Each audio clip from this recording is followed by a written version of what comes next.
Elephants by George. Ellie was the biggest girl in town. Pushed the other girls around. She told them where to go and when. Not really like a true good friend. Mouse said, "Does it have to be this way? Must we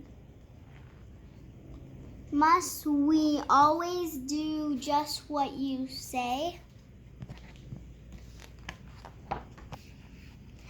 Ellie shouted, stirred, shook, stomped one, shook one ear. "Hang on," she said. "I thought it was clear. I am the leader, not because look at my wondrous elephant ants. Elephants. They big and scrunchy and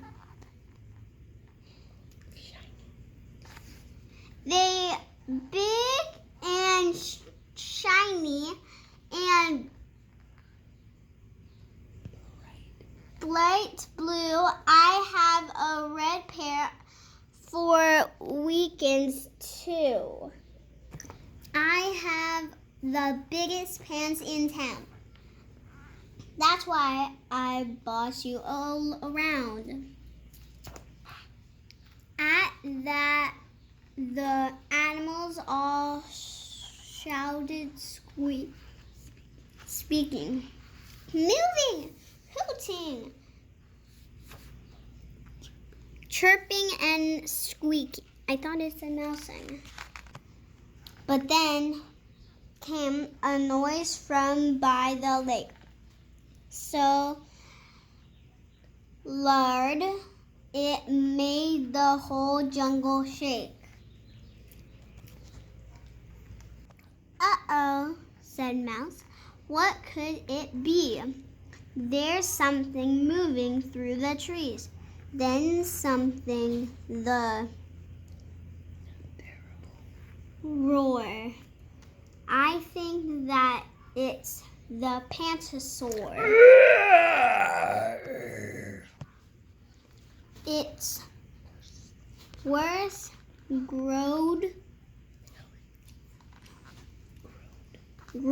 Ellie. "I know that. Nice. We should have tidied up our toys." Then through the trees came Ellie's mother in enormous pants of bright color. "I have the biggest pants of all," she said. "So listen up. It's time for bed." And so Ellie learned that it is true. Sometimes others got bigger pants than you. The end.